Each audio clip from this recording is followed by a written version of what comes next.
Hey, and welcome back to the channel. Today I am standing with you and I wanted to talk to you guys after a subscriber here on the channel, left me a comment and asked if I would share how I limit screen time with my girls and how I limit my screen time. So today I'm going to answer that question, and I'm also going to answer why. And if you'd like to hear more, then let's get started. Hey you, did you hit that play button for the very first time? Well, welcome to the channel. I'm Tasha. This is Tasha Pivots, where we talk about all things mamahood and homeschool and how I am pivoting through this journey. And like the introduction, I'm truly here to answer those questions, but this is not a place of judgment to those who have gadgets and screens and tablets and all the things for their kids. If you love technology, you love having that available for your children in the way they learn, more power to you. Do what you gotta do. For us, we are a more limited screen time as possible home. It does not mean that I do not own a television. I do. It doesn't mean that my children don't get to watch TV or have any type of screen time. Not at all. It's just limited. And I have 3 reasons as to why. First is because I want my children to have their imagination as long as possible.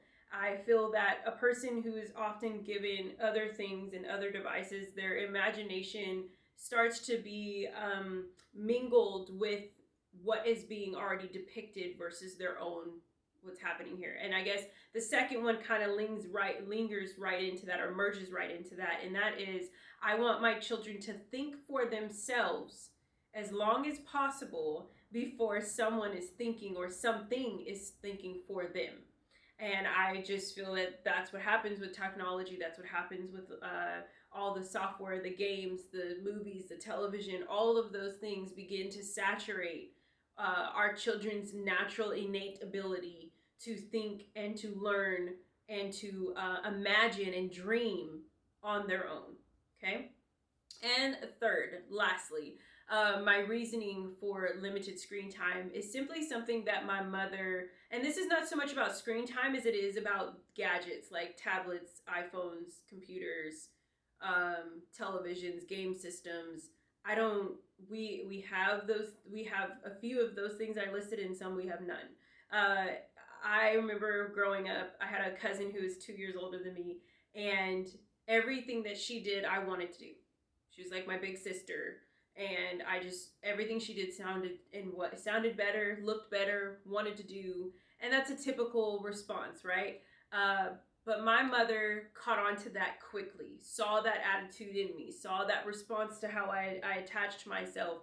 And she immediately said, you will do things at your age and at your pace. And so I have adopted that philosophy, that parenting tip from my mother in my own household. And that is, everything comes with age.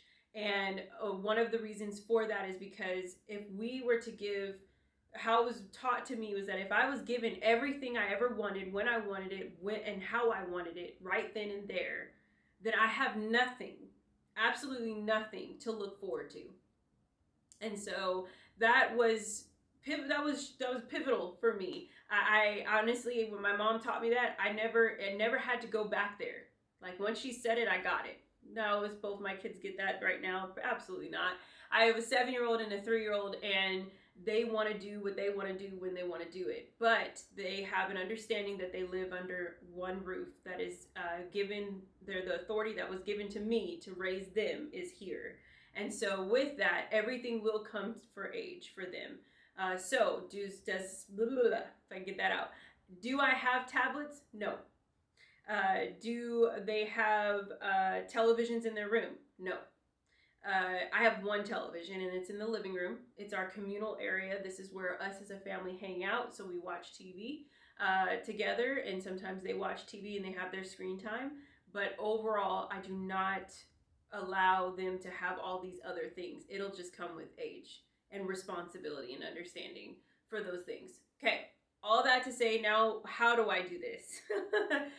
When it comes to screen time, how do I teach my children not to automatically go to that?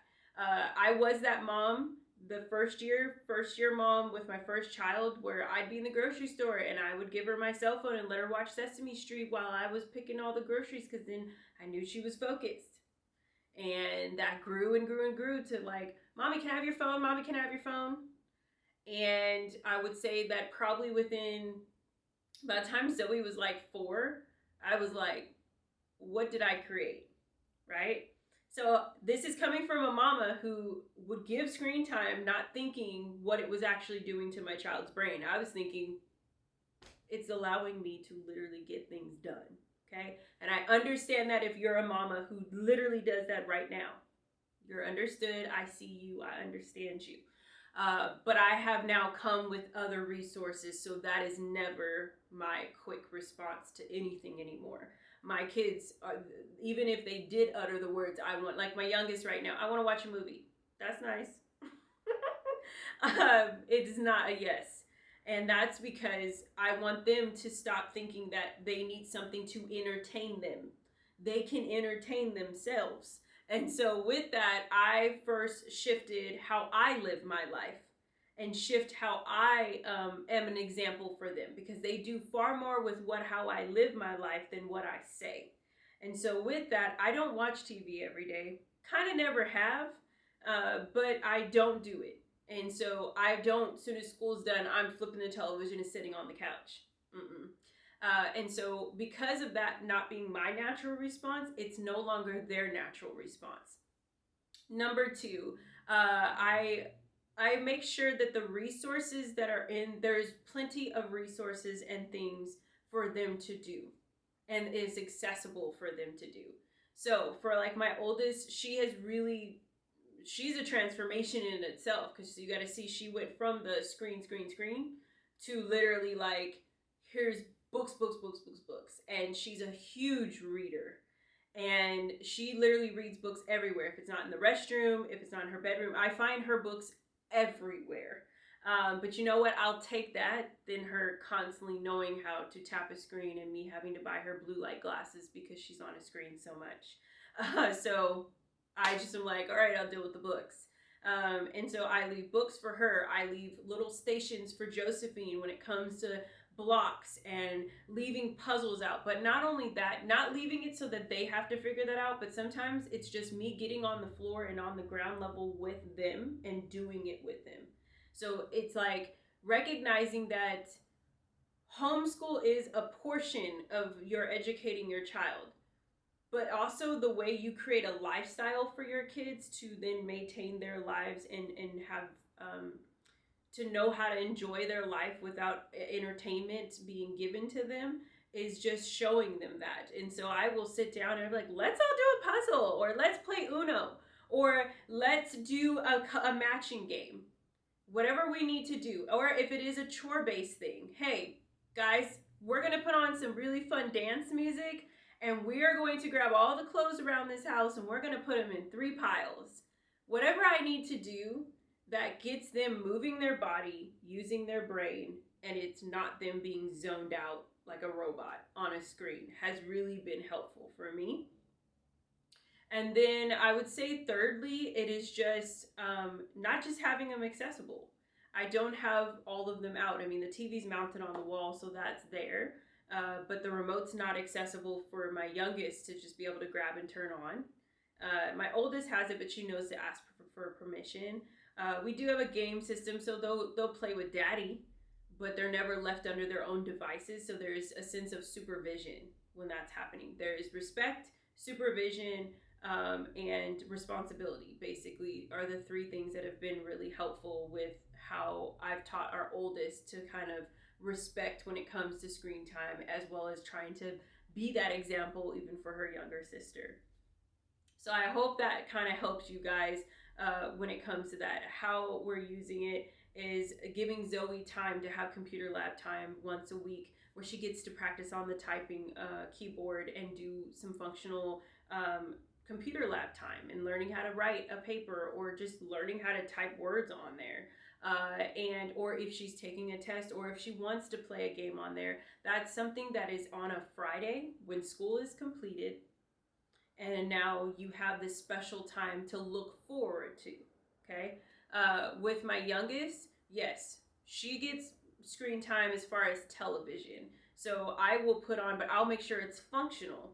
I don't want her to just sit and zone out. So that means I'm going to now put on ballet. She's taking a ballet class, but now let's have some extra ballet during the week. Go get your ballet outfit on, and now you're going to get some instructional screen time, right? And so that has been really shape shifting for them. Now, Daddy's really cool on all the games, and he knows like the fun games to get them to learn and practice finger movement on his phone. But again, that is also limited. My girls average maybe 3 to 5 hours a week on television, and that's if it's been a busy week. It's really like about 3 hours is the max, and that means that there's a 30-minute video or 30-minute show that they get to watch maybe 2 or 3 times a week, and then that's it. There isn't, we're gonna binge watch on television.